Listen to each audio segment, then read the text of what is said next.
Memphis, Tennessee, July 17th, 1954, 3 a.m. The rain hammered against the steamed-up windows of a tiny room in the Lauderdale Courts, a housing project for low-income families in the heart of a city that did not yet know it was about to witness the birth of a revolution. Elvis Aaron Presley sat on the edge of a narrow bed, his knees shaking, his sweaty hands clutching a crumpled piece of paper. It was a letter, a rejection letter, the 12th that year. His blue eyes, usually bright and full of impossible dreams, were red and swollen. Beside him, on the worn linoleum floor, lay his guitar, a cheap Gibson that his mother Gladys had bought with money saved by washing clothes for rich families across town.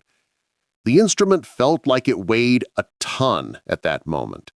Each string was a reminder of unfulfilled promises, empty stages, doors slammed in his face.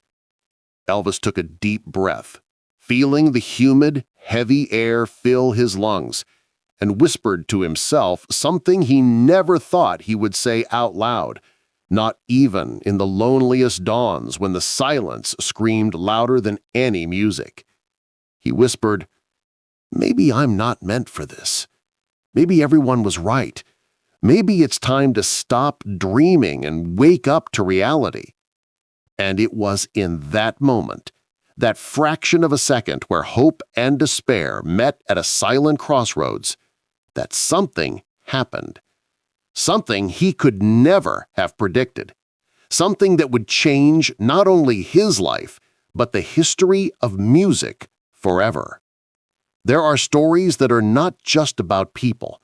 They are about moments, those rare, precious instants where the fate of millions is decided by a single choice, a single word, a single gesture of courage or surrender. The story you are about to hear is not about the Elvis you know, the king of rock, the icon in leather pants and a velvety voice who made the whole world move. This is the story of the Elvis you never saw. The scared boy, the 19-year-old who was centimeters away from throwing everything away, from going back to the factory, from burying his guitar in the closet and never looking back. If you are looking for real inspiration, if you are going through a difficult time, if you have ever thought about giving up on your dreams, this story is for you. And if it touches your heart, if it makes you feel something true, please subscribe to this channel, hit the notification bell, and share it with someone who needs to hear that it is never, ever too late to believe, because some stories are not just told, they are lived. And this, my friend, is one of them. To understand that moment of despair on that rainy July dawn, we need to go back in time. We need to go to a place where it all began.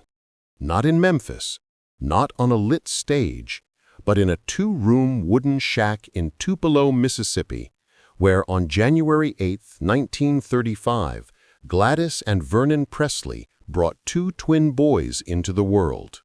Only one of them survived. Jesse Garin was stillborn.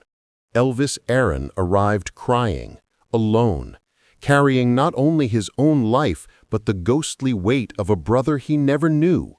Gladys never fully recovered from this loss. She looked at Elvis with a mixture of desperate love and constant fear, as if at any moment he too might disappear. And perhaps it was this suffocating love, this need to protect, that planted in Elvis the first seed of something dangerous, the need to prove that his life was worth two. Elvis's childhood was marked by extreme poverty. Vernon tried manual labor, but the money was never enough. They moved constantly, fleeing unpaid bills, angry landlords, the shame of not being able to provide. Elvis wore patched clothes to school and was ridiculed by the other boys. They called him strange, weird, poor white trash. He didn't fit in anywhere. Too quiet for the bullies, too sensitive for the tough guys, too different to be accepted. It was at the age of 11 that Gladys, in a gesture that would change everything, bought him his first guitar. Elvis wanted a bicycle. He begged for a bicycle. But Gladys, with her maternal intuition and perhaps a deep understanding of her son that only mothers can have, knew that this boy needed something more, something that could fill the emptiness she saw in his eyes. The guitar cost $12.95. It was a fortune for them. Gladys worked double shifts for weeks to save that money. And when she handed the instrument to Elvis, she said something he would never forget. "Son, with this, you can make the whole world hear you, even when no one is paying attention."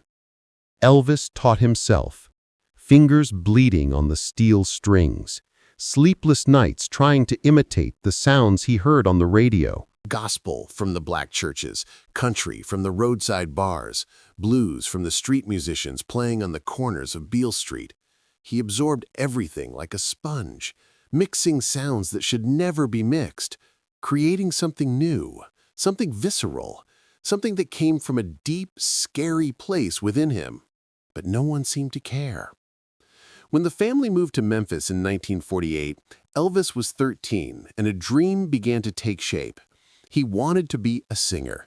Not just a singer, he wanted to be somebody. Somebody important. Somebody people would remember. Somebody who would prove that that poor boy, that surviving brother, that strange boy no one understood, was worth something. He started dressing differently. Longer hair with brilliantine, pink shirts when everyone wore white, tight pants when the standard was baggy. He wanted to be seen. He needed to be seen because being invisible was worse than death. At 18, Elvis graduated from high school and started working as a truck driver for the Crown Electric Company. $6 a day, he drove through the hot streets of Memphis, delivering construction materials, sweating under the scorching sun, but always with his guitar on the passenger seat, always practicing, always dreaming, always believing that one day, somehow, someone would truly hear him. It was in 1953 that he worked up the courage. There was a small recording studio on Union Avenue called Sun Records. The owner, Sam Phillips, had a reputation. He recorded black musicians playing blues and rhythm and blues, something rare for a white man in the segregated South of the 50s. Elvis saved up $4, which was the price to record a personal disc, and walked into that studio with shaky legs and a racing heart. He wanted to record 2 songs as a gift for his mother, or at least that's what he said. The truth is, he wanted Sam Phillips to hear him. He wanted someone, anyone, to say he had talent, that he wasn't crazy, that his dreams weren't just the illusions of a poor boy who didn't know his place in the world.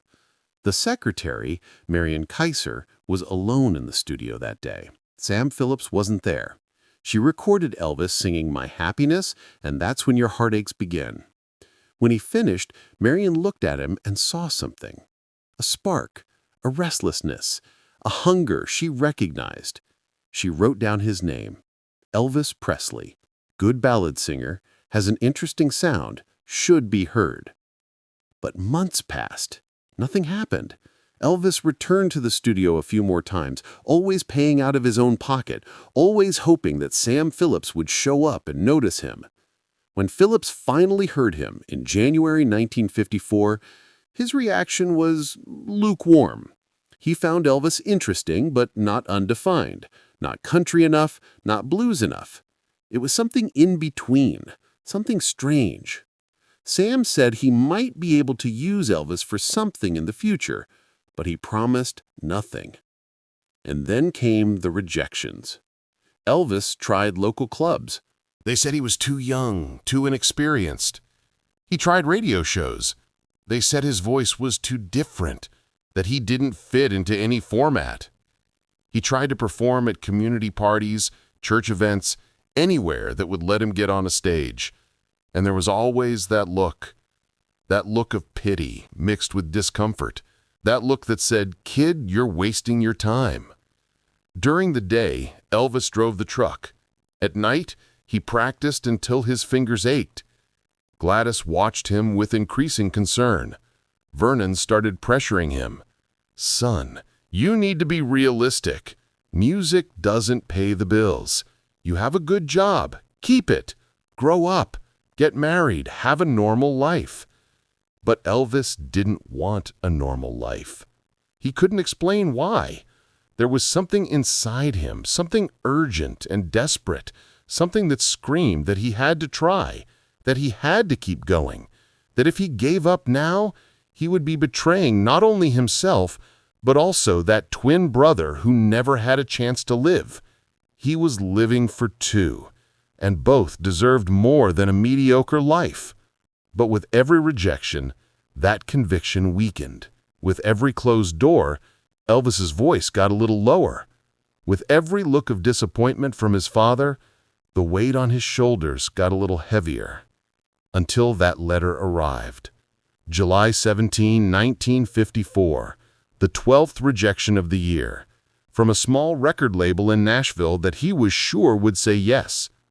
The letter was short, polite, but devastating. "Thank you for your interest, but we do not see a commercial future for your musical style. We wish you luck in your future endeavors." Elvis read those words 10, 20, 30 times. Each reading was a stab. And then, on that rainy dawn, he decided. It was over. He had tried. He had given everything he had.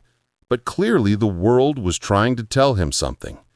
And maybe it was time to listen. The fall was not dramatic.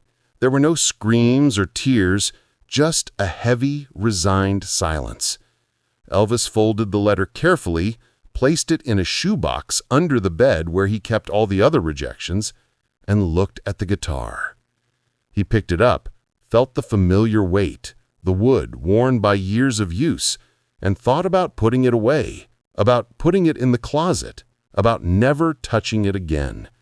But his fingers, as if they had a will of their own, found the strings, and he started playing. Not a specific song, just random chords, loose notes that floated in the humid air of the dawn. And as he played, he cried. Not the loud, cathartic crying of the movies, but the silent, broken crying of someone who is letting go of a dream. Gladys woke up with the sound.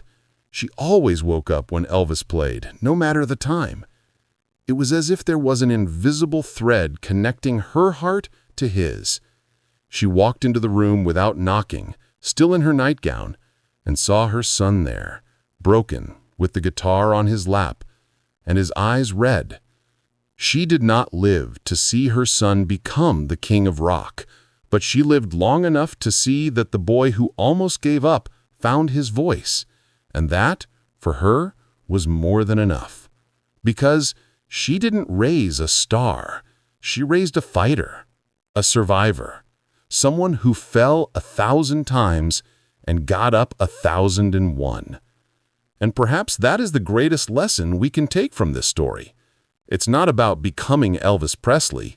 It's about becoming who you are meant to be. It's about not letting fear, rejection, exhaustion, or doubt steal from you the chance to discover how far you can go. Elvis once said in an interview, years after his fame was cemented, "If I could go back in time and talk to that 19-year-old boy who was sitting in his room crying, holding rejection letters, I would say, don't worry. In 3 days, everything is going to change." But then I think, if I knew it was going to change, would I have tried so desperately? Would I have sung with such hunger? Would I have put so much soul into that moment? Maybe the pain is part of the process. Maybe we need to be broken to rebuild ourselves stronger. Wise words from a man who understood that his greatest strength did not come from talent.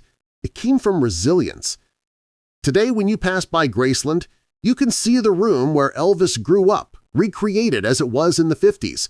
Small, modest, simple, and in the center, in a display case, there is a guitar.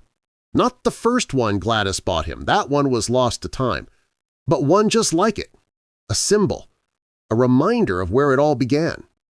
And next to the guitar, a plaque. It says, in 1954, in this room, a 19-year-old young man almost gave up on his dream. He was tired, rejected, and broken. But his mother gave him the courage to try one more time. And that single attempt changed music forever. Visitors from all over the world come to see that display case, and many cry, not because they are seeing a relic of a legend, but because they are seeing themselves. We all have our small room. We all have our dark dawns. We all have our moments where we want to give up. And the story of Elvis tells us, hold on just one more day. Try just one more time. Because you never know. You never know when the magic will happen. You never know when your life will turn upside down. You never know when that door you've been knocking on for so long will finally open. And when it opens, when everything changes, you will look back and be grateful. Grateful for not having given up. Grateful for having believed when no one else did. Grateful for having been strong enough to be weak. For having been brave enough to cry. For having been stubborn enough to get up one more time. Elvis Aaron Presley was born on January 8, 1935, and died on August 16, 1977. 42 years, a short life, but a life that touched billions, not just through his songs, but through his story. The story of a boy who refused to disappear, who refused to be forgotten, who refused to accept that his dreams were too small, too big, or too impossible. He proved that a poor boy from Tupelo, Mississippi, with patched clothes and a $12 guitar could conquer the world. Not because he was special, but because he refused to give up at the most important moment. And that choice, that single choice, to try one more time, echoed through the decades. It inspired generations. It changed the course of cultural history, all because he didn't give up a day before the miracle. So here is my question for you. Where are you now? Are you in that dark room? Are you holding your own rejection letters? Are you ready to give up? Because if you are, I want you to think of Elvis. I want you to think of that 19-year-old boy trembling, crying, doubting everything. And I want you to remember that 3 days later, his life completely changed. Not because he was perfect, not because he had all the answers, but because he decided to hold on, decided to believe, decided to try one more time. And you can do the same. It doesn't matter how many times you have fallen. It doesn't matter how many times they said no. It doesn't matter how impossible it seems. You are still here. Your heart is still beating. Your story is still being written. And the next chapter could be the one that changes everything. But only if you don't give up today. Only if you take one more step. Only if you honor that spark inside you that refuses to fade.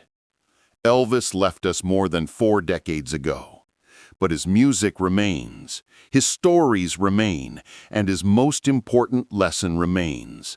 Never, ever give up a day before the miracle. Do not silence your voice when the world most needs to hear it. Do not extinguish your light when the darkness seems endless. Because you don't know. You simply don't know how close you are. And it would be the greatest tragedy in the world to stop now, when the finish line might be just around the corner, just past the next bend. Elvis was not a superhero. He was a human, full of doubts, fears, and insecurities. But he had something that many of us lose along the way. He had stubborn hope, irrational hope. Hope that said, even when everything seems impossible, I will try. And that hope, that small ember that his mother kept burning on that July dawn, turned into a fire that lit up the world. You have that same ember inside you. I know you do. Because if you have made it this far, if you have listened to this story until the end, it is because something inside you still believes, still hopes, still dreams. Do not let that something die. Feed it, protect it, fight for it. Because the world needs your music, your art, your story, your light. And only you can bring it. Only you can be you. And maybe, just maybe, in a few years, someone will tell your story. The story of how you were about to give up, but you didn't. The story of how you were broken, but you rebuilt yourself. The story of how you thought it was impossible, but you proved it was possible. And that story will inspire someone who is in the same dark place you are now. Someone who needs to hear that they are not alone, that it is worth continuing, that miracles happen, not because we are special, but because we refuse to give up. This is the true legacy of Elvis Presley. Not the gold records, not the movies, not the millions of fans, but the simple, powerful message he lived. Keep trying. Even when it hurts, even when it seems useless, even when everyone says it's impossible, keep trying. Because you are alive, and as long as you are alive, you have a chance. And sometimes, a chance is all you need. July 17th, 1954, a rainy dawn in Memphis.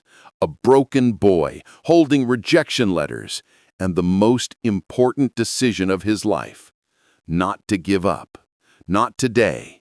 Maybe tomorrow. Maybe next week. But not today. And that not today changed everything. For him, for music, for the world. And maybe, just maybe, your not today changes everything too. Not for the whole world. Maybe just for you.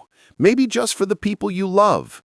Maybe just for that person who is watching from afar, waiting for a sign that it is possible. But that is enough, more than enough. Because a life lived with courage, authenticity, and stubborn hope is worth more than 1,000 lives lived with security and resignation.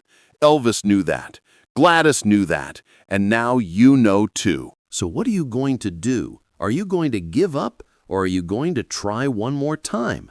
The choice, as it always was, is yours. But remember, 3 days. That's all that separated Elvis from surrender and glory. 3 days. How much can change in 3 days in your life? You will only find out if you continue, if you hold on, if you believe that even in the deepest darkness, a light can emerge. And when it emerges, and it will emerge, you will look back and think, it was worth it. Every tear, every rejection, every moment of doubt, it was worth it. Because I didn't give up, and neither will you. Not today, not tomorrow, not ever. Because you are stronger than you think, braver than you believe, and more capable than you imagine. Just like Elvis was, just like we all are when we decide to honor who we really are. This is the story of Elvis Presley, the boy who almost gave up, the man who changed the world, and the eternal lesson he left us. Never, ever give up a day before the miracle, because some stories must not be forgotten. And there is a final detail, a secret that Elvis kept for years, something he only told a few very close people, and which only came to light after his death through the personal diaries he kept sporadically throughout his life. On July 18, 1954, the day after the night he almost gave up, before he received the phone call from Sam Phillips, Elvis did something that would forever change his perspective. He woke up early, before dawn, and drove to the cemetery where his twin brother Jesse was buried. It was a simple, almost anonymous grave, which the Presley family could barely maintain. Elvis sat on the damp grass next to the tombstone and began to talk. It wasn't the first time he had done this. Since childhood, Elvis had talked to Jesse. He told him his dreams, his fears, his frustrations. He was his secret confidant, his brother who never grew up, who never judged, who never said his dreams were too big. And that morning, Elvis did something different. He didn't go there to ask for advice. He went there to ask for permission. "Jesse," he said, his voice cracking in the silence of the cemetery, "I think I'm going to give up. I tried, brother. I tried so hard. But no one wants me. No one understands what I'm trying to do. And I'm so tired of trying to be something that maybe I'll never be." He paused, wiped his tears, and continued. "But there's one thing bothering me. A voice inside me that says if I give up now, it's not just for me. It's for you too. Because you never had the chance. You never had the chance to try, to fail, to dream, to live. And I'm here, alive, with all these chances, and I'm just going to throw everything away because it's hard? What kind of brother does that make me?" The sun began to rise, painting the sky in shades of pink and gold. Elvis sat there, silent, as if waiting for an answer. And then, he recounted in his diary, he felt something. It wasn't a voice, it wasn't an apparition, it was just a feeling of peace, as if Jesse was saying, "Go on, brother, live for both of us. Try one more time, for you and for me." Elvis got up, wiped the grass from his pants, touched the tombstone one last time and said, "Okay, Jesse, I'll try one more time, just one more. And if it doesn't work out, at least I'll know I honored you, that I honored your memory, that I lived enough for both of us." He went back home, and 3 hours later, the phone rang. It was the call that would change everything. Later, much later, when Elvis was already famous and on tour, he returned to that cemetery. This time he wasn't alone. He brought a landscaper, a stonemason, and invested a significant amount of money to transform that forgotten grave into something beautiful. A marble tombstone, perennial flowers, a bench where he could sit and talk to his brother. He drove his truck. He delivered building materials. He sweated under the sun, as if nothing had changed, because in his mind, nothing had changed. He was still the poor boy, still the failure, still the one no one took seriously. But while he worked, something extraordinary was happening. Dewey Phillips, unrelated to Sam Phillips, was a popular DJ on WHBQ radio. Sam had taken the "That's All Right" acetate for him to hear. Dewey played the song once. The phones exploded. He played it again. More calls, more requests, more hysteria. In 2 hours, Dewey had played the song 14 times. 14 times in 2 hours. Something unprecedented. People didn't know what it was, but they knew they had to hear it again. It was addictive. It was new. It was dangerous. It was everything the straight-laced conservative America of the 50s needed without knowing it needed it. Dewey called Sam Phillips. "I need to interview that kid now, today." Sam called the Presley's house. Vernon answered and said Elvis was at work. Sam said, "Go get him. This is urgent." When Elvis arrived at the radio station, still in his dust-covered work uniform, he was terrified. He had never been interviewed. He had never spoken on the radio. Dewey noticed the nervousness and did something brilliant. He started talking casually with Elvis before starting the interview, asking simple questions. "Where'd you go to school? Where are you from? What do you like?" Elvis, unaware that he was already on the air, answered naturally. And so, without realizing it, he gave his first live interview. Dewey made sure to ask which school Elvis had attended, Hume's High School. This was intentional. Dewey wanted everyone to know that this boy was white. because many listeners, upon hearing "That's All Right," were sure the singer was black. It was a black sound, a black feeling, something no white singer had done before. And when they discovered he was a 19-year-old white boy, the reaction was divided. Some were fascinated, others outraged. How can a white person sing like that? How dare he? Where are the limits? But the youth didn't care about limits. They wanted more. They needed more. Elvis became a symbol, even without wanting to, of a generation that was tired of the old rules, that wanted to break barriers, that wanted to feel something real, something visceral, something that made the blood run faster. In the following days, Elvis made his first appearances. Small clubs, modest auditoriums, nothing glamorous. He went on stage trembling, holding the microphone as if it were a life raft. And when he started to sing, when the music took hold of him, he transformed. He was no longer the shy boy. He was something bigger, something primitive, something that came from a place he himself didn't fully understand. The girls screamed, the parents were horrified, the young people identified with him. And Elvis, in the middle of it all, still couldn't believe it was real.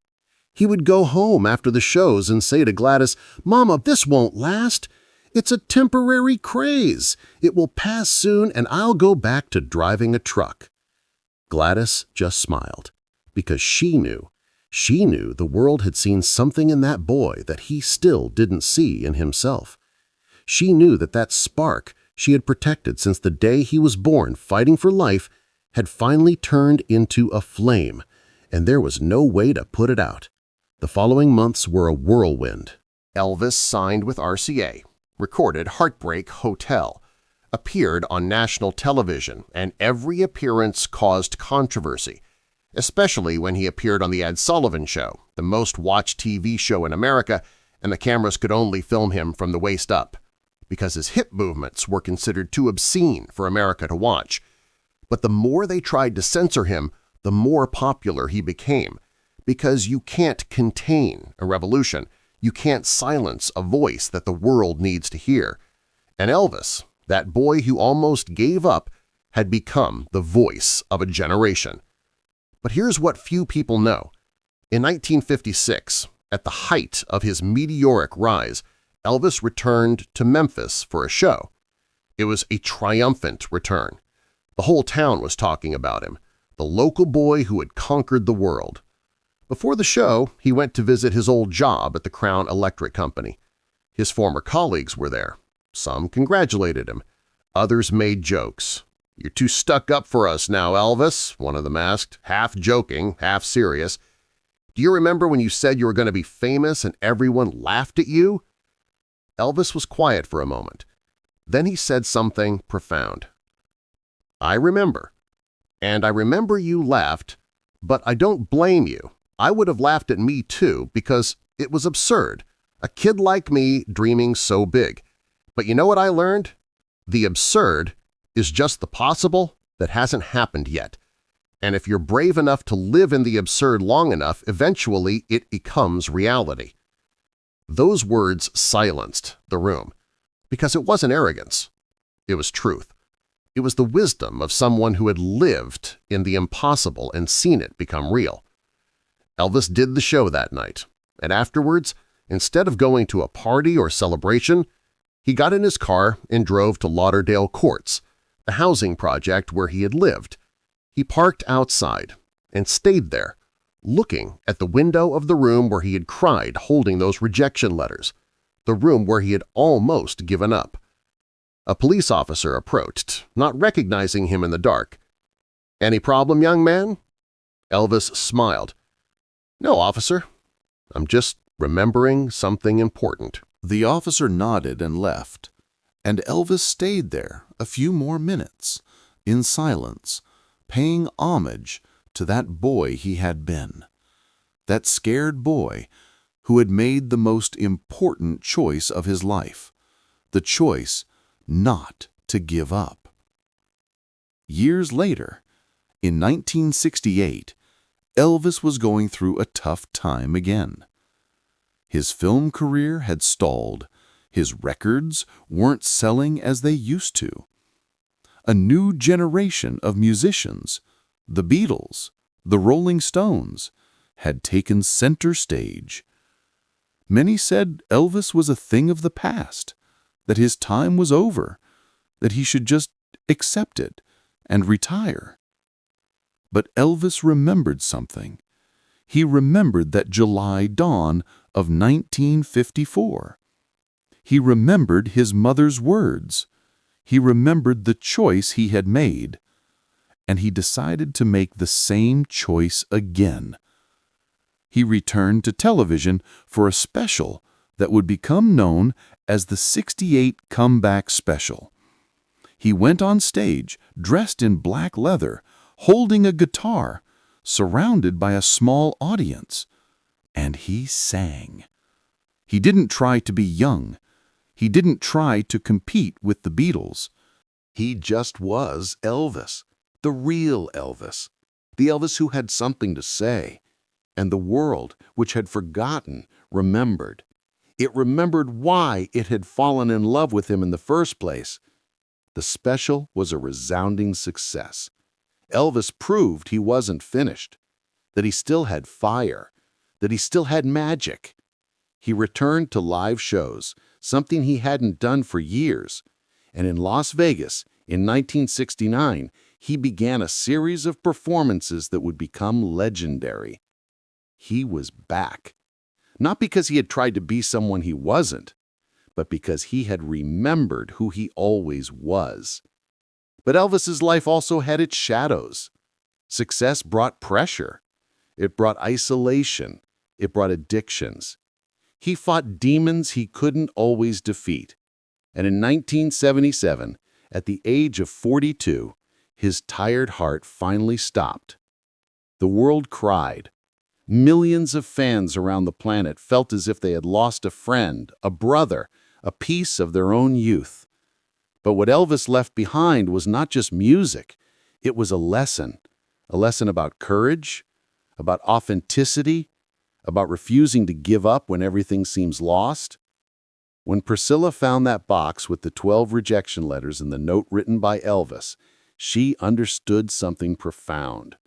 She understood that the man she had loved, with all his complexities and contradictions, had been shaped by that moment, by that choice, by that decision to try one more time. And she decided to share that with the world. Not to glorify Elvis, but to humanize him. To show that heroes are not born heroes. They are ordinary people who make extraordinary choices in ordinary moments. Today, decades after his death, Elvis remains one of the most iconic figures in music history. His records still sell. His songs still play. His image still inspires. But more than all that, his story still teaches. It teaches that it doesn't matter where you come from. It teaches that it doesn't matter how many times they say no. It teaches that it doesn't matter how impossible it seems. If you have the courage to be yourself, to try one more time, not to give up a day before the miracle, you can change not only your life, but the world. And perhaps that is what it truly means to be a king. Not wearing a crown, not having millions of fans, but having the courage to continue when it would be easier to stop. Having the courage to believe when it would be safer to doubt. Having the courage to shine when it would be more comfortable to hide. Elvis Aaron Presley did that, and he left a legacy that transcends music. A legacy of hope, of resilience, of possibility. And that legacy is available to anyone who chooses to embrace it, including you. So, when you were in your dark room, holding your own rejection letters, remember him. Remember the 19-year-old boy who's about to give up. Remember the mother who refused to let him extinguish his light. Remember the producer who saw something no one else saw. Remember that improvised song that changed everything.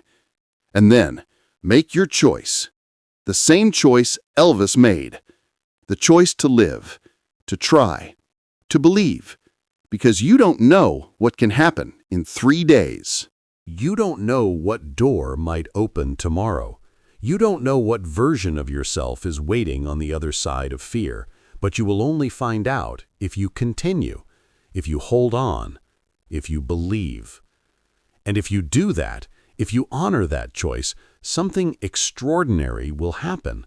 Maybe not overnight, maybe not the way you expect, but it will happen, and you will know.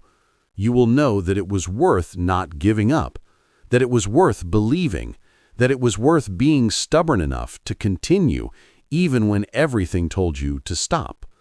This is the promise of Elvis, the promise that miracles exist, not as supernatural events, but as moments where human courage meets divine opportunity.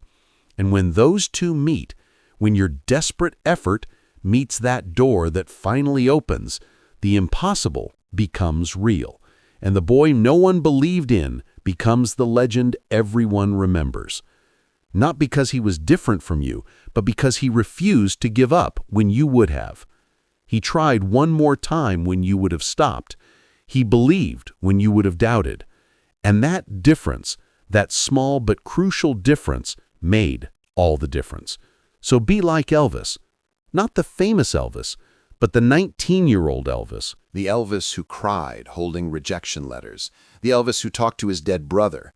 The Elvis who made a promise to try one more time. Be that Elvis and see what happens.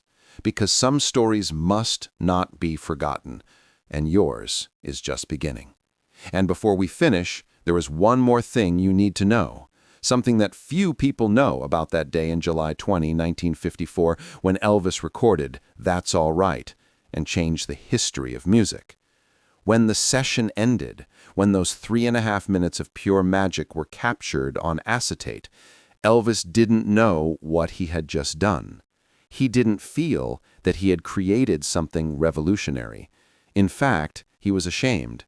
He left the studio quickly, almost running, convinced that he had ruined everything, that he had been too informal, too wild, too different. He drove home in his old car, his hands sweating on the steering wheel, his stomach churning with anxiety.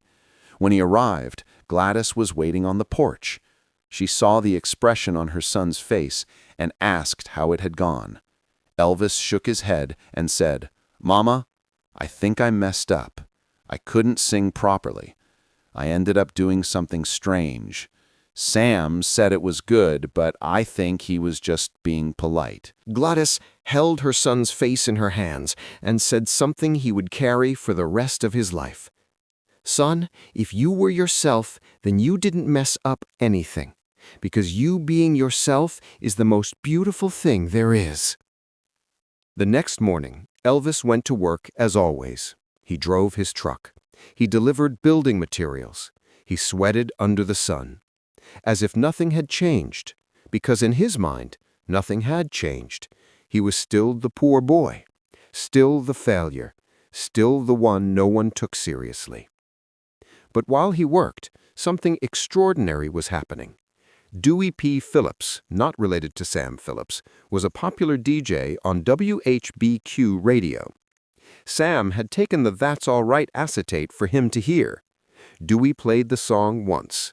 The phones exploded. He played it again. More calls, more requests, more hysteria. In 2 hours, Dewey had played the song 14 times. 14 times in 2 hours. Something unprecedented. People didn't know what it was, but they knew they needed to hear it again. It was addictive. It was new. It was dangerous.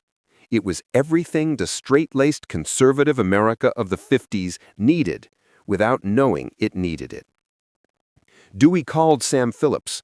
"I need to interview that kid, now, today." Sam called the Presleys' house. Vernon answered and said Elvis was at work. Sam said, "Go get him. This is urgent." When Elvis arrived at the radio station, still in his dust-covered work uniform, he was terrified. He had never been interviewed. He had never spoken on the radio. Dewey noticed the nervousness and did something brilliant. He started talking casually with Elvis before starting the interview, asking simple questions. Where did you go to school? Where are you from? What do you like? Elvis, unaware that he was already on the air, answered naturally. And so, without realizing it, he gave his first live interview. Dewey made sure to ask which school Elvis had attended. Hume's High School. This was intentional. Dewey wanted everyone to know that that boy was white, because many listeners, upon hearing "That's All Right," were sure the singer was black. It was a black sound, a black feeling, something no white singer had done before. And when they discovered he was a 19-year-old white boy, the reaction was divided. Some were fascinated, others outraged. How could a white person sing like that? How dare he? Where are the limits? But the youth didn't care about limits. They wanted more. They needed more. Elvis became a symbol, even without wanting to, of a generation that was tired of the old rules, that wanted to break barriers, that wanted to feel something real, something visceral, something that made the blood run faster. In the following days, Elvis made his first appearances. Small clubs, modest auditoriums, nothing glamorous. He went on stage trembling, holding the microphone as if it were a life raft. And when he started to sing, when the music took hold of him, he transformed. He was no longer the shy boy. He was something bigger, something primitive, something that came from a place he himself didn't fully understand. The girls screamed, they cried, they fainted. Elvis didn't understand why. He was just being himself, letting the music take him. But for them and for the world, it was something new, something forbidden, something dangerous and exciting. In a few months, Elvis went from truck driver to regional phenomenon. In a year, he was signing with RCA Records. In 2 years, he was the biggest name in American music. But let's go back to that moment. That precise instant in the studio where he sang "That's All Right" without thinking, without trying to please anyone, just being exactly who he was. If he had given up 3 days earlier, if he had put that guitar in the closet, if he had listened to the voices that said he wasn't good enough, interesting enough, commercial enough, none of this would have happened. Rock and roll as we know it might never have existed. Because Elvis didn't invent rock, but he was the first to unite it, to embody it, to show the world that music could be more than entertainment. It could be revolution. And all this because in a moment of absolute despair, when he was ready to give up, 3 things happened. A mother who refused to let her son extinguish the light inside him. A producer who saw something in a strange boy that no one else saw. And a moment of freedom where Elvis forgot to try to be what others wanted and simply was himself. That's what changed everything. Not talent, not luck, not destiny, but the choice to keep trying for just one more day and the courage to be authentic when it seemed easier to conform. 40 years later, August 1994, Graceland, Memphis, Tennessee. Priscilla Presley was organizing Elvis's personal belongings for a historical archive when she found an old shoebox at the back of a closet. Inside, carefully folded, were 12 rejection letters, all from 1954, all rejecting Elvis Presley as an artist, and beneath them a note on yellowed paper written in Elvis's uneven handwriting, dated July 18, 1954, one day after that night of despair. It read, "Today I almost gave up. I was ready to put away my guitar and accept that I wasn't good enough. But Mama reminded me that I am alive, and as long as I'm alive, I have a chance to try one more time. So that's what I'm going to do. I'm going to try one more time, not because I think it will work out, but because I owe it to my brother who never had the chance, and I owe it to the boy I was, who dreamed of something bigger than this small room and these patched clothes. Tomorrow I'm going back to the studio, and if it doesn't work out, that's okay. At least I'll know I tried until I couldn't anymore. But I won't give up today. Today, I still have hope." Priscilla cried when she read those words, because she knew the Elvis of the stage, the Elvis of the crowds, the Elvis of the magazine covers. But there, in those shaky, honest words, she saw the Elvis the world never knew. The scared boy who almost gave up a day before his life changed forever. She donated the letters to the Rock and Roll Hall of Fame, and today anyone can see them. 12 rejections, 1 note of hope, and the reminder that success is not about never failing. It's about failing and getting up. It's about being rejected and trying again. It's about being centimeters away from giving up and choosing to take one more step. Elvis Presley sold over 1 billion records, starred in 33 movies, changed the course of popular music forever. But the most important moment of his life was not on a crowded stage. It was not receiving an award. It was not meeting the president. It was in a tiny room at 3 in the morning when he was broken and ready to give up, and he chose not to. He chose to believe just one more day, and that day changed everything. There is something profoundly human in Elvis's story that touches us in a visceral way. It's not the glory. It's not the fame. It's not the glare of the spotlights. It's the moment before, the moment where he was broken, the moment where he was just a poor boy with dreams too big and hands too small to reach them. Because we have all been there. We have all looked at our dreams and thought, maybe I'm not good enough. Maybe I'm deluding myself. Maybe it's time to be realistic. And it's easy, very easy, to let those voices win. It's easy to give up when everything seems impossible. When doors close, when people say no, when even you start to doubt. But Elvis's story teaches us something powerful. It teaches us that the moment before the turning point is always the darkest, that despair often precedes the miracle, not because the universe is cruel, but because it is in the moments of greatest pain that we discover what we are truly made of. Elvis would not have sung "That's All Right" the way he did if he hadn't carried all that rejection, all that pain, all that hunger to prove that he existed. That song was not just notes and chords, it was a scream. It was the soul of a boy saying, "I am here, I am real, and I am not going to disappear silently." How many of us silence our dreams because we were afraid of judgment? How many of us put our guitars in the closet because someone said we weren't good enough? How many potential Elvises gave up a day before the magic happened? The truth is this: you never know how close you are. You never know if that call, that chance, that moment that will change everything is just 24 hours away. And if Elvis had given up on that July dawn, if he had said, "Enough, I can't take it anymore," the world would have lost a genius. But more than that, he would have lost himself. Because in the end, it's not about success. It's about honoring who you are. It's about not betraying the spark that God, the universe, destiny, whatever you believe in, put inside you. It's about living knowing that you tried, that you didn't run away, that you looked fear in the eye and said, "You will not defeat me today."